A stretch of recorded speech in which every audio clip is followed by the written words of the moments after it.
मेरे प्यारे students, welcome to Pathological. In this session, we'll be doing questions on geometric progressions that have appeared in IPNET examination in previous years. Let us start the session. So, first question of the session: the sum of the first 5 terms of a geometric progression is same as sum of the first 7 terms of the same progression. If the sum of the first 9 terms is 24, then what will be fourth term of the progression? Take a sum of 5 terms of that GP that is equal to sum of 7 terms. So, how is that possible? If sum of 5 terms is equal to sum of 7 terms, यानी कि basically some of 5 terms में अगर हम term number 6 और term number 7 को भी add कर रहे हैं, still this is equal to sum of 7 terms, isn't it so? और this is also equal to sum of 5 terms. तो ऑब्वियसली टर्म नंबर 6 और टर्म नंबर 7 का sum is equal to 0, isn't it so? Term number 6 plus term number 7 of that GP that is equal to 0, or another term for any GP that is equal to first term into common ratio to the power n minus 1. A is first term, R is common ratio. So for term number 6, this will be A into R to the power 5. For term number 7, this will be A into R to the power 6. And their sum is equal to 0. A into R to the power 5 common आ जाएगा, into 1 plus R, this is equal to 0. ठीक है, और फिर definitely यहाँ पे हमारा A and R तो ऑब्वियसली 0 नहीं होंगे. भाई प्रोडक्ट है हमारा A into are to the power 5 into 1 plus are, that is 0. तो at least one of them must be 0. अब A नॉन जीरो होगा क्योंकि हमारा sum of 9 terms that is 24. तो A and R are definitely not equal to 0. This implies that 1 plus R must be equal to 0. ठीक है, because A will not be equal to 0 and R will not be equal to 0. क्योंकि अगर यही 0 होते तो sum of 9 terms हमारा 24 थोड़ी होता, फिर बाकी सारे टर्म्स हमारे 0 हो जाते. तो 1 plus R is equal to 0, that implies that R is equal to -1.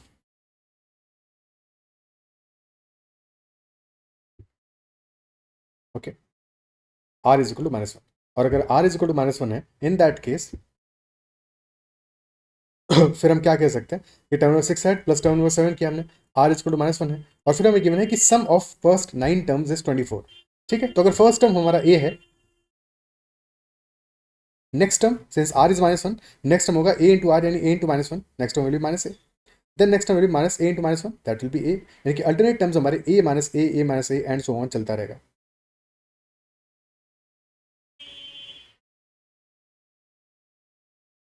Okay, so sum of any pair of two consecutive terms will always be equal to 0. Question कह रहा है फर्स्ट 9 टर्म्स का sum is 24. First 9 terms का sum is 24. So effectively जब हम 9 terms का sum करेंगे तो sum of first 8 terms will be 0, क्योंकि हर अल्टरनेट टू कॉन्सिक्यूटिव टर्म्स का सम तो 0 है. ठीक है, या फिर हर अल्टरनेट टर्म हमारा इक्वल है.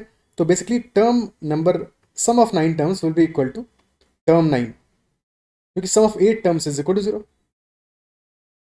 यहां से हमें क्लियरली मिल गया कि term number 9 that is equal 24.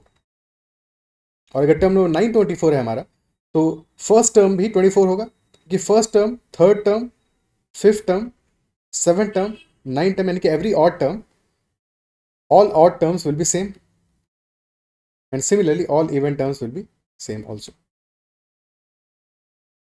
If term number 9 is 24, question पूछ रहा है फोर्थ टर्म क्या होगा, तो fourth term will be -24, because term number 9 अगर 24 है तो A is equal to 24, and if A is 24, term number 4 will be -A, या A into r cube, so A into -1.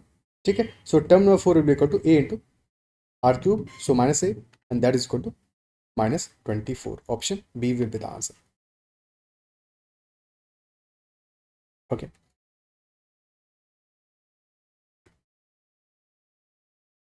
क्या क्लियर है? Next question. Let a1, a2, a3 be three distinct real numbers in a geometric progression if the equation a1 x square plus 2a2x plus a3 is equal to 0 and b1 x square plus 2b2x plus b3 is equal to 0 have a common root, then which of the following is necessarily true? अब given है हमें a1, a2, a3 are three distinct terms in a geometric progression. These are in GP. So if they are in GP, let us assume कि a1 is equal to a first term, a2 is equal to a into r, and a3 is equal to a into r square, since they are in GP. Okay, replace कर देते हैं in the given equation a1 x square, so this becomes ax square plus 2a2 यानी 2arx plus ar square, and this is equal to 0. A common आ जाएगा, this will be a into x square plus 2rx plus r square, and this is equal to 0. Okay, now since a1, a2, a3 are three distinct real numbers, तो a cannot be 0. ठीक है, definitely a will not be equal to 0, क्योंकि अगर a ही first term equal to 0 हो गया तो सारे टर्म 0 हो जाते फिर, और फिर इक्वेशन बनता ही नहीं हमारा. तो definitely a is not equal to 0, so that implies that x square plus 2xr plus r square is equal to 0, and this is a perfect square. This is basically x plus r whole square, and that is equal to 0. तो x plus r whole square कब 0 होगा? When x plus r is equal to 0. And if x plus r is equal to 0, that implies that x must be equal to minus r. तो given equation के first equation का root क्या होगा? x equal to minus r होगा. Both roots will be equal and those will equal to x equal to minus r. अब अगर x equal to minus r हमारा root है for the first equation, तो that must satisfy the second equation, because first और second equation में एक common root है और हमें पता है फर्स्ट इक्वेशन के दोनों रूट सेम है. तो सेकंड इक्वेशन को दिस मस्ट सेटिस्फाई. पुट कर देते सेकंड इक्वेशन है b1 x स्क्वायर, तो b1 इंटू एक्स स्क्वायर यानी b1 into minus are whole square plus 2b2 into minus R plus b3, this is equal to 0. So this becomes b1 into r square minus 2b2r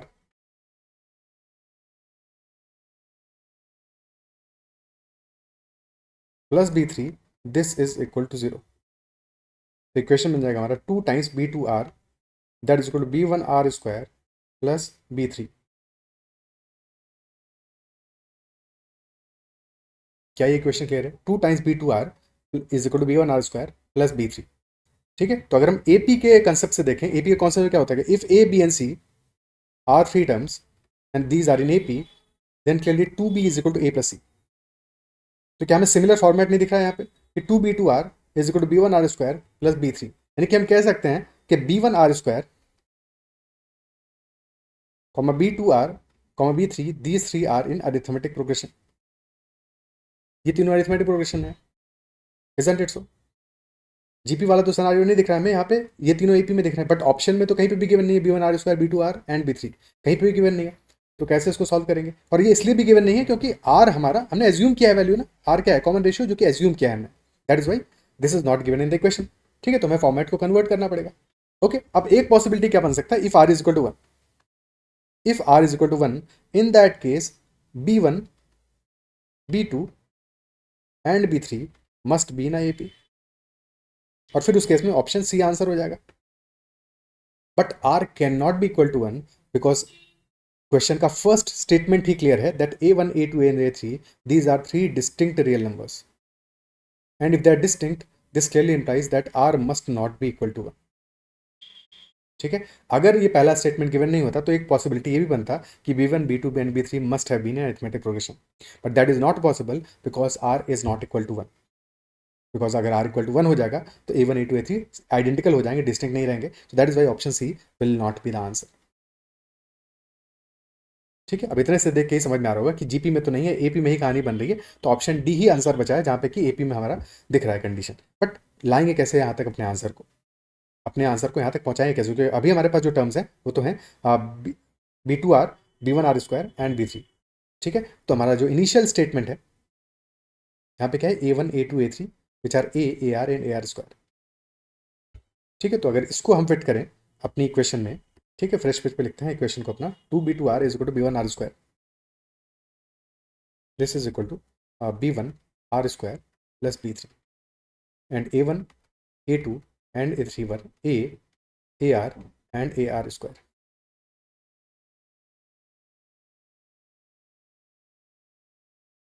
Okay, so now if we divide b1 by a1 क्या होगा? b1 by a1, b2 by a2, b3 by a3, if these are in gp then clearly sorry, if these are in ap then 2 times b2 by a2, this will be equal to b3 by a3 plus b1 by a1. Okay, replace a1 a2 a3 by ar and ar square. So 2 times b2 by ar is equal to b3 by ar square plus b1 by a. Now multiply this by ar square. तो equation क्या बन जाएगा? If this is true, ठीक है, तो हमारा equation क्या बन जाएगा मल्टीप्लाई करते ही? 2 times b2r is equal to b3 plus b1 r² जो कि ऑलरेडी हमें नोन है कि which is true, and since this is true तो definitely option D is correct. Definitely option D हमारा करेक्ट आंसर है। क्या ये क्लियर है?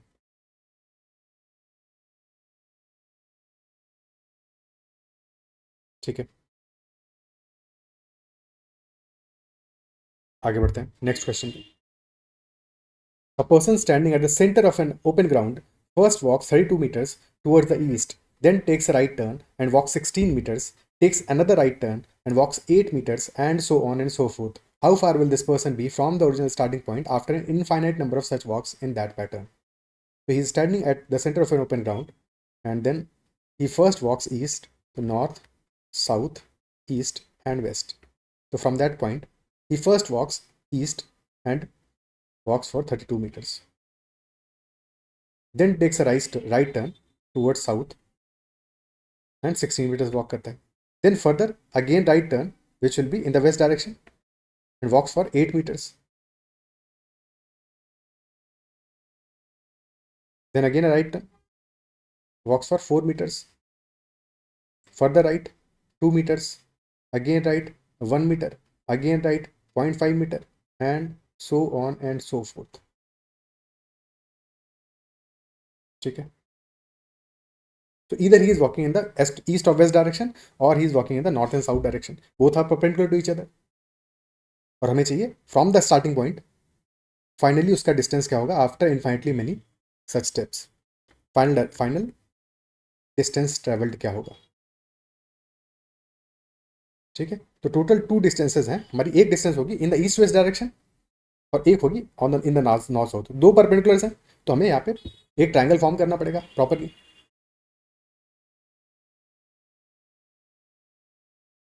In the east west direction total distance travelled क्या होगा. Firstly he travels the distance of 32 towards east. Then he travels the distance of 8 towards west. तो subtract करोगे 32 गया है फार्दर, फिर 8 आया है in the direction west, 32 minus 8, और फिर क्या है इसके बाद में फिर से 2 गया है टूवर्ड्स ईस्ट. तो 32 minus 8 plus 2 minus 0.5 and so on. ये जीपी फॉर्म हो रहा है. ठीक है, 32 माइनस 8 यानी कि यहाँ पे हमारे जीपी का कॉमन रेशियो क्या बनेगा. कॉमन रेशियो बनेगा हमारा -1/4 and so on. This is infinite GP. Similarly distance travelled in the south direction 16 गया है पहले, फिर 4 वापस आया, 16 -4 +1 and so on, again a GP. और इस जीपी का भी कॉमन रेशियो इज -1/4 और नेट डिस्टेंस होगा हमारा दिस वैल्यू. तो पहले तो ये वैल्यूज हमारे जीपी का सम फाइंड आउट करते हैं और फिर पाइथागोरस थ्योरम अप्लाई करेंगे. And for any infinite GP sum of infinite terms that is equal to a upon 1 - r. First term divide by 1 - r. First case में sum क्या आ जाएगा, this will be equal to 32 upon 1 - r. r है -1/4, यहाँ पे 1/4 नहीं लिखने की गलती करनी है. तो 1 + 1/4 will be 5/4. This will B 32 × 4/5, 128/5. Similarly for this GP, ठीक है, या तो देख लो कि जस्ट हाफ है पहले वाले का, तो यहाँ पे 64/5 आ जाएगा स्ट्रेट अवे, क्योंकि यहाँ पे पहले वाले के 32 - 8 था और सेकंड वाला डिवाइड बाई 2 है, 16 - 4 एंड सो ऑन. ठीक है, और यहाँ पे सम आ जाएगा हमारा अदरवाइज 16 अपॉन 1 -1/4 यानी कि 16/5/4 64/5. ओके, अब ये देख सकते हो कि जो पोर्शन हमारा कॉमन है, ऐसे समझ लो कि पहला वाला हमारा है 64/5 इंटू 2. फर्स्ट केस में डिस्टेंस ट्रेवल्ड है 64/5 इंटू 2. सेकेंड केस में 64/5 इंटू 1. ठीक है, यानी कि 2 unit distance in the east west direction, 1 unit in the north south direction. तो नेट डिस्टेंस कितना हो जाएगा हमारा, square root of 2 square plus 1 square यानी √5. तो इस will be 64/5 times √5. So that will be 64/√5, option D. Answer will be option D. क्या ये क्लियर है?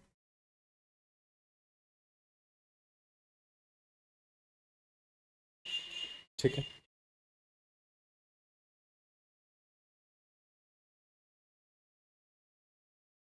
कोई दिक्कत. नेक्स्ट क्वेश्चन करते हैं.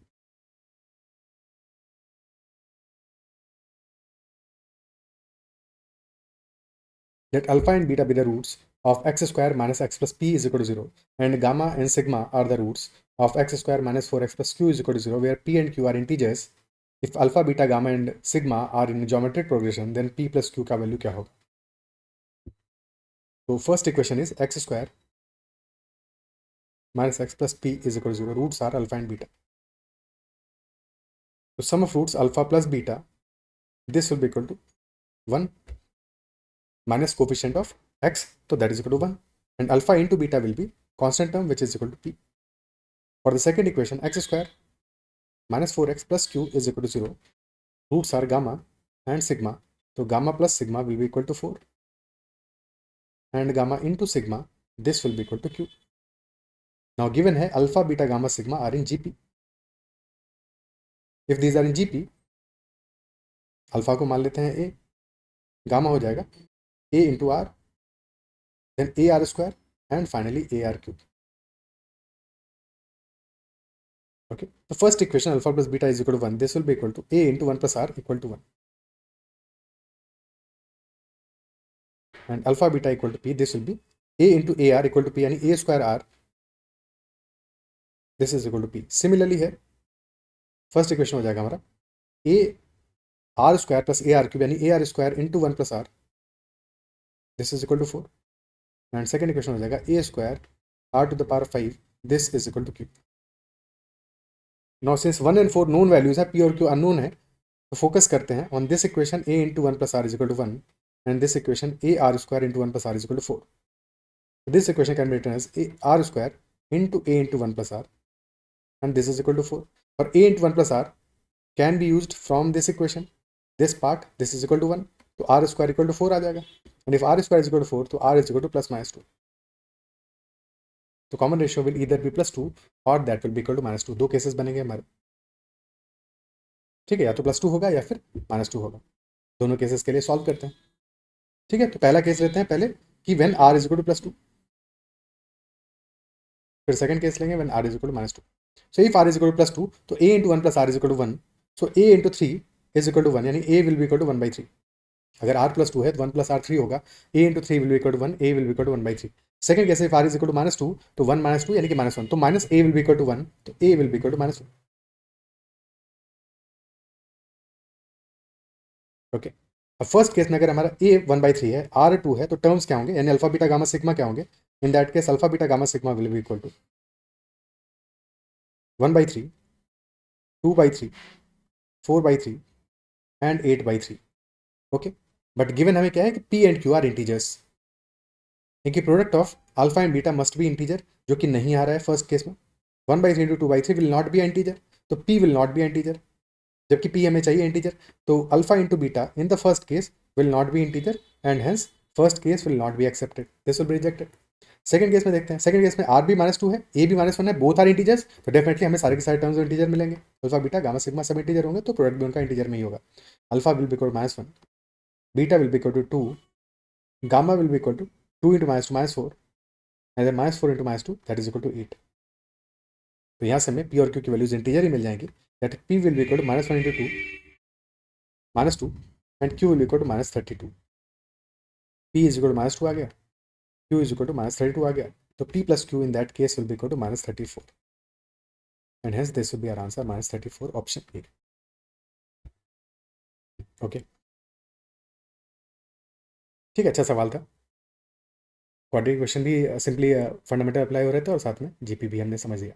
ओके, नेक्स्ट क्वेश्चन पे चलते हैं. The third term, 14 term and 69 term of an AP form three distinct and consecutive terms of a GP. So for third term of a AP, then 14 term of that AP, then 69 term of that AP, these form a geometric progression. और अगर GP form कर रहे हैं तो middle term square must be equal to product of first term and third term. ठीक है, तो middle term हमारा क्या होगा? अब AP है, AP का 14 टर्म है, तो 14 term will be a plus 13d. If a is the first term, तो a plus 13d. This is the middle term, term number 14. This square must be equal to term number 3, which will be a plus 2d, into term number 69, which will be equal to a plus 68d. Okay, expand करते हैं और फिर देखते हैं क्या क्या चीज़ें cancel out होती हैं. तो a plus 13d whole square, a square plus 169d square plus 26ad. This is equal to a square plus 68ad plus 2ad, 70ad plus 136d square. A square gets cancelled out. 169d square minus 136d square. This becomes 33d square minus 26ad minus 70ad. So that will be equal to minus 44ad. This is equal to 0. 11d will be common. So 11d into 3d minus 4a is equal to 0. Okay अगर terms हमारे distinct है तो d तो 0 नहीं होगा obviously. तो in that case since d is not equal to 0, so 3d minus 4a is equal to 0 यानी कि 3d will be equal to 4a. This becomes our equation. That 3d is equal to 4a. और we can say a by d क्या आ जाएगा ratio a by d का. तो a by d will be equal to 3 by 4. Ratio is 3 by 4. अब यहाँ पे तुम दो काम कर सकते हो. या तो अज्यूम करो कि लेट अस से a is equal to 3k, d is equal to 4k, और फिर अननोन के साथ में सॉल्व करने की कोशिश करो. बट हमेशा आसान क्या रहेगा? आसान ये रहेगा हमारे लिए कि हम यहाँ पे 3k एंड 4k मानने के बजाय, ठीक है, क्योंकि हमें अल्टीमेटली और कोई इक्वेशन दिया होता है, वहाँ से ए और डी की वैल्यूज निकल रही होती तो बात अलग थी. बट क्योंकि हमें और कोई फर्दर इक्वेशन दिया नहीं है तो के की वैल्यू तो निकलनी नहीं है यहाँ से. हमें क्या चाहिए? In this case we need to find out कि the next term of the GP is n term of the AP, तो एन का वैल्यू क्या होगा. ठीक है, तो हमें के की वैल्यू नहीं निकालनी है तो के एज्यूम ही मत करो. यहाँ पे के इक्वल टू 1 मान लेते हैं, आसान रखते हैं चीज़ों को. लेट अस अज्यूम कि A is equal to 3 and D is equal to 4. ठीक है, चीज़ों को हमेशा आसान भाषा में ही समझो. क्या ये बात समझ पा रहे हो? क्योंकि हमें यहाँ पे अल्टीमेटली एक और फर्दर इक्वेशन गिवन होता है जहाँ से कि हम के की वैल्यू फाइंड आउट कर पाते. ठीक है, तब बात अलग थी, तब फिर हम 3k 4k मानते. But since that is not given तो we'll assume that a is equal to 3 and d is equal to 4. Okay, कि a हमारा इक्वल टू 3 होगा और d इक्वल टू 4 होगा. अब क्वेश्चन आसानी से हो जाएगा. टर्म नंबर 3 है हमारा, क्या हो जाएगा? Since a is equal to 3, d is equal to 4, तो a plus 2d, a plus 2d will be 3 plus 8 which is equal to 11.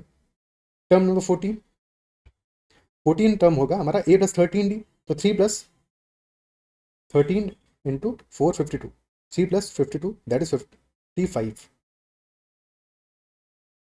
55. अब चाहो तो टर्म नंबर 69 निकालो, अदरवाइज समझ गए होगे क्योंकि ये टर्म्स तो जीपी में है. तो 11 से 55 पे गए, मल्टीप्लाइड बाय 5 हुआ. नेक्स्ट टर्म आएगा इंटू 5, दैट इज 275, जो कि टर्म नंबर 69 होगा, निकालने की जरूरत ही नहीं है.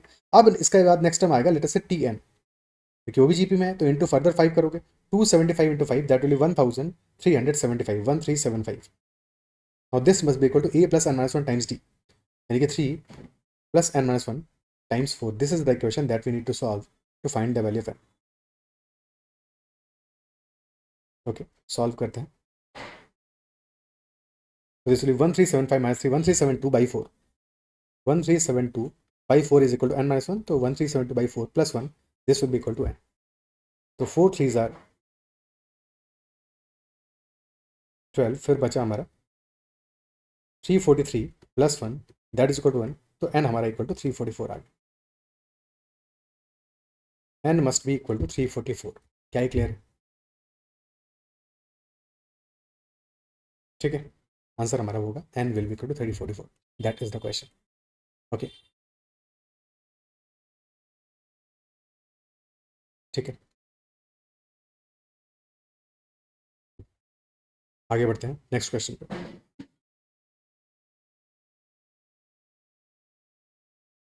Next one, the terms of a geometric progression are real and positive. If the pth term of the progression is q and qth term is p, तो what will be logarithm of the first term? Logarithm of the first term क्या होगा? तो अगर हम इस GP के में consider कर लें कि again like in every other GP, the first term is a and common ratio is r, तो हमें चाहिए logarithm of first term यानी कि log of a चाहिए. What will be value of log of a?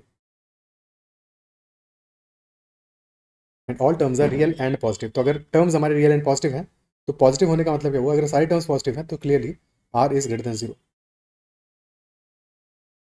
Peer term is q, तो a into are to the power p minus 1 must be pth term,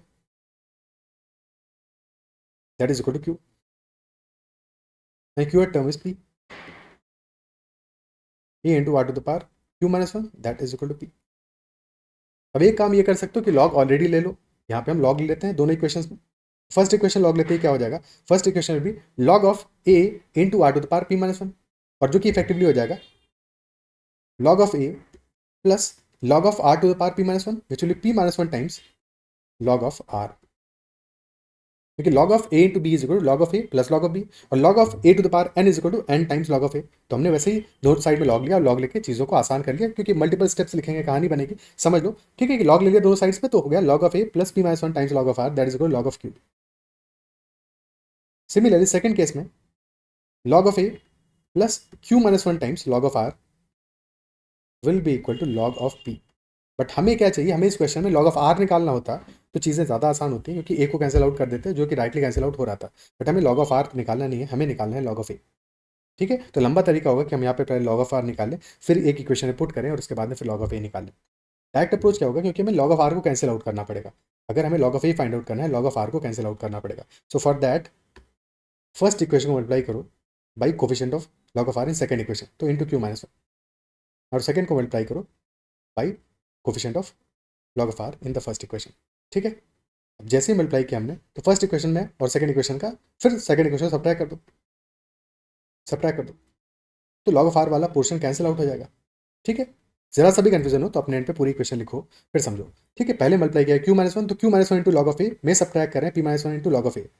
so equation on the left side will be q minus 1 log of A minus p minus 1 into log of ए।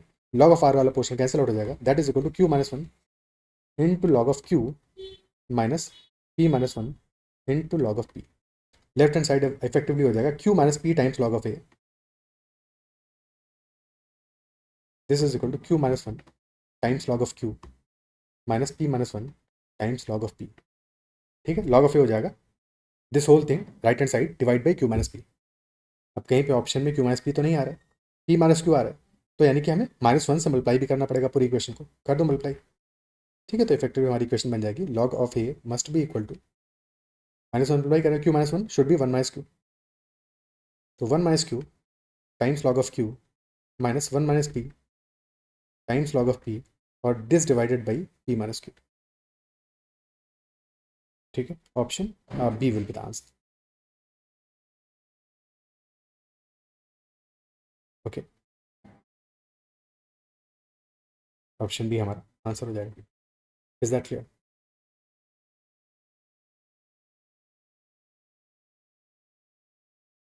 ठीक है, अगर यही काम हमें करना था तो यहाँ से भी कर सकते थे कि इन इक्वेशन में एडजस्टमेंट करके ए की वैल्यू फाइंड आउट करने की कोशिश करते हैं, ऐसे भी किया जा सकता था। फर्स्ट इक्वेशन था हमारा A into are to the power P minus 1, this is equal to, this was equal to Q था, this is equal to Q. Second was A into are to the power Q minus 1, this was equal to P. अब again हमें r को cancel out करना है, तो क्या कर सकते हैं यहाँ पे, अगर हम दोनों केसेस में पावर ले लें, पहले वाले केस में पावर ले लें पावर क्यू माइनस 1, और सेकंड केस में पावर ले लें पी माइनस 1, तो फर्स्ट इक्वेशन हो जाएगा उस केस में A to the power Q minus 1 into are to the power P minus 1 into Q minus 1, and this is equal to Q to the power Q minus 1। और second equation हो जाएगा A to the power P minus 1 into are to the power P minus 1 Q minus 1, that is equal to P to the power P minus 1। अब divide कर दे दोनों equations को, divide करते ही r to the power P minus 1 Q minus 1 cancel out हो जाएगा, तो equation बन जाएगा A to the power Q minus 1 by P minus 1, which will be A to the power Q minus 1 minus P minus 1, यानी कि A to the power Q minus P is equal to Q to the power Q minus 1 upon P to the power P minus 1। अब log ले लो यहाँ से, log लेते ही equation क्या बन जाएगा हमारा, Q minus 1 log Q minus P minus 1 log P upon Q minus P. Same process के बाद में रिपीट करोगे। ठीक है, क्लियर है? तो ऐसे भी कर सकते थे कि पहले लॉग ले लो फिर बाद में इक्वेशन बनाओ, या पहले इक्वेशन बना के प्रॉपर्ली आर को रिमूव कर दो और उसके बाद में फिर log low. Okay, next question. Next is sum of a given infinite geometric progression is 80 and sum of its first two terms is 35, then value of n for which the sum of its first n terms is closes to 100। एक infinite GP है जिसका कि सम आ रहा है 80, sum of infinite terms that is equal to 80 and sum of first two terms this is equal to 35। Now question asking for which value of n sum of n terms is closest to 100। ठीक है, तो sum of n terms will be approximately equal to 100, closest to 100 होगा किस value of n के लिए, that will be closest, that is the question. अब एक बात बताओ कि अगर सम ऑफ इनफाइनाइट टर्म्स 80 आ रहा है but sum of n terms 100 आ रहा है, ये कैसे पॉसिबल है? If sum of infinite terms is 80, sum of n terms 100 कैसे आ सकता है? Pause the video and think about it. क्या ये पॉसिबल है? Is this really possible? किस केस में पॉसिबल हो सकता है? Because sum of n terms is greater than sum of infinite terms. This is only possible when r is negative, when common ratio is less than 0. क्योंकि अगर common ratio हमारा positive होगा तब क्या होगा? तुम फॉर एग्जाम्पल हमने लिया r इज इक्वल टू, तो पहला टर्म अगर 1 है, दूसरा होगा 2, फिर होगा 4, देन 8, देन 16, तो जीपी हमारी लगातार बढ़ती रहेगी. भाई अगर पॉजिटिव होगा, एज लॉन्ग एज पॉजिटिव है, तो भले ही कॉमन रेशियो की वैल्यू कुछ भी क्यों ना हो, even if this r is equal to 1/2.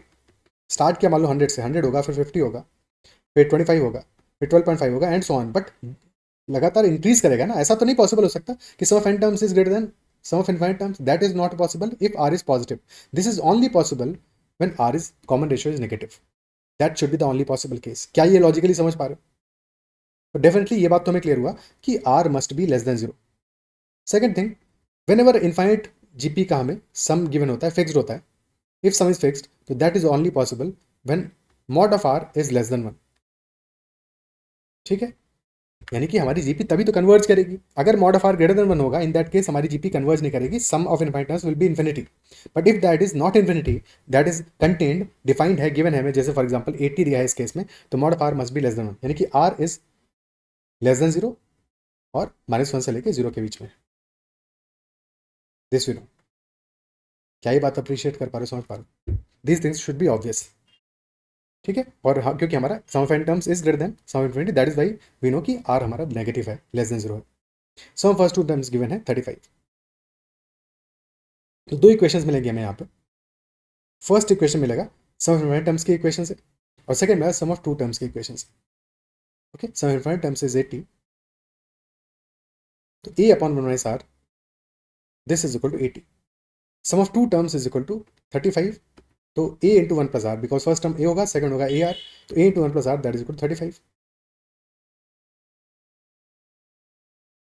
तो a को इक्वेट कर दो, फर्स्ट इक्वेशन से a आ जाएगा 80 इंटू 1 माइनस आर, सेकेंड से आ जाएगा 35 अपॉन 1 प्लस आर. 5 से सिंप्लीफाई किया, अब मल्टीप्लाई कर दो, 16 into 1 minus r into 1 plus r, यानी 1 minus are whole square, that is equal to 7. So 1 minus r square is equal to 7 upon 16, and hence r square will be equal to 1 minus 7 upon 16, which is 9 by 16. और 9 by 16 होगा 3 by 4 whole square. If r square is equal to 3 by 4 whole square, तो in that case r will be equal to plus minus 3 by 4. Either r will be plus 3 by 4 or r will be minus 3 by 4. Two cases are possible. r equal to plus 3 by 4, r equal to minus 3 by 4. अब हमें already पता है कि r की value minus 3 by 4 होना चाहिए, plus positive value नहीं हो सकती है, तो r must be equal to minus 3 by 4.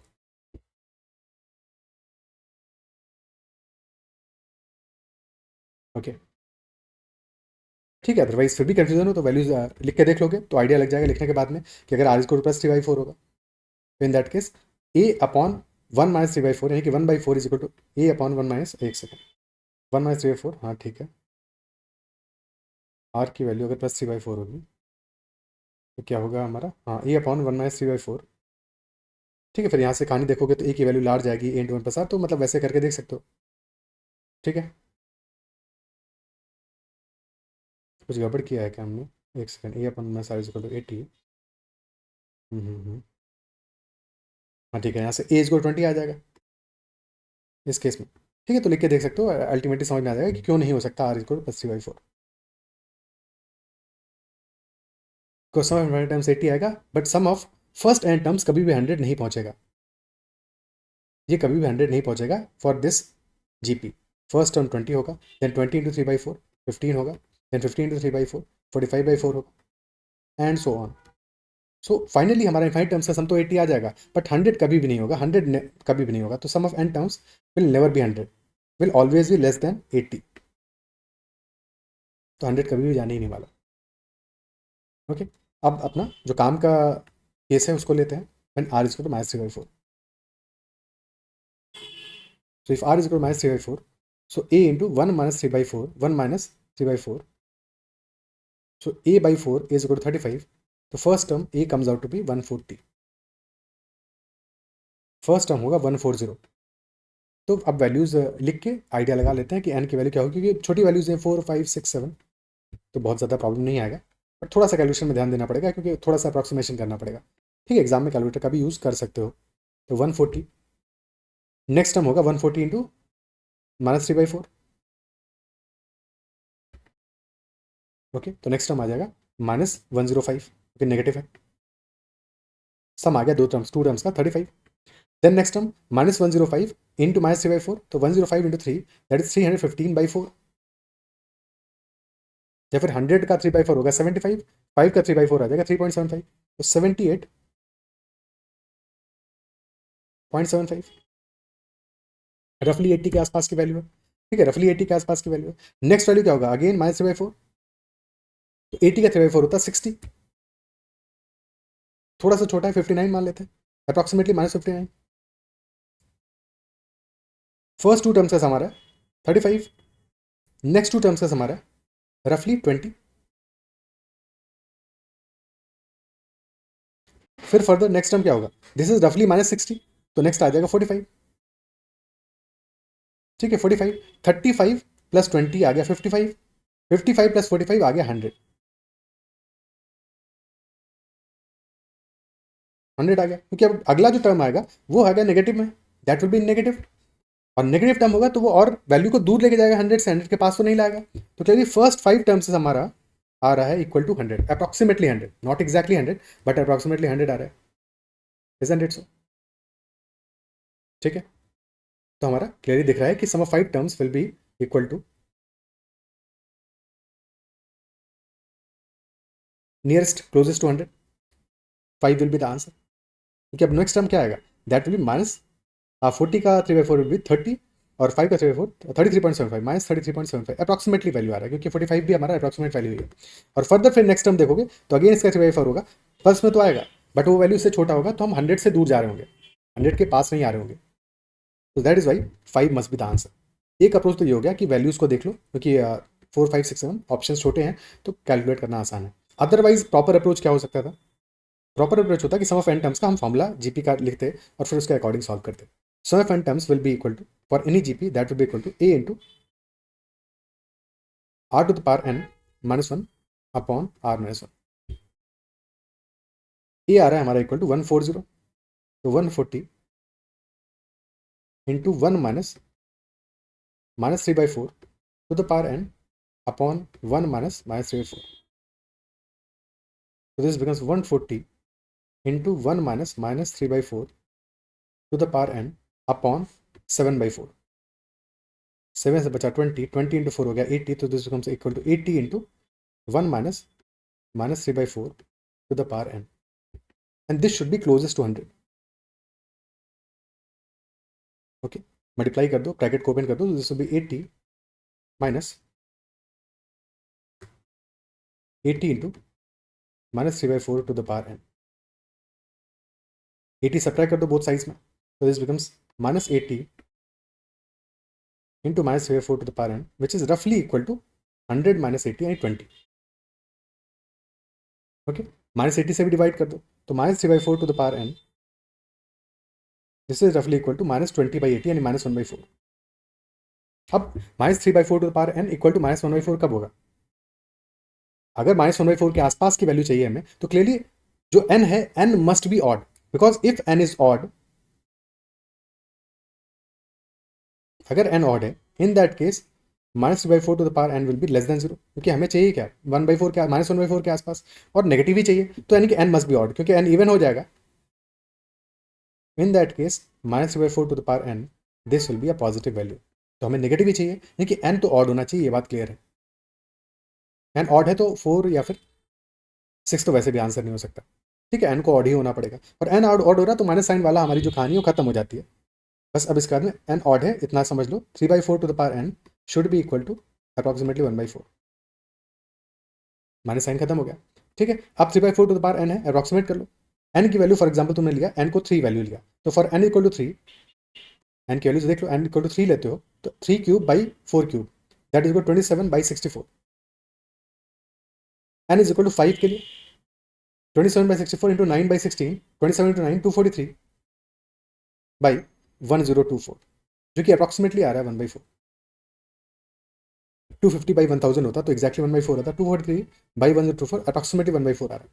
अगर 7 लेते हो तो फर्दर क्या हो जाएगा, 243/1024 इंटू 9/16, तो काफ़ी दूर चला जाएगा 1/4 से। तो क्लियरली ऑप्शन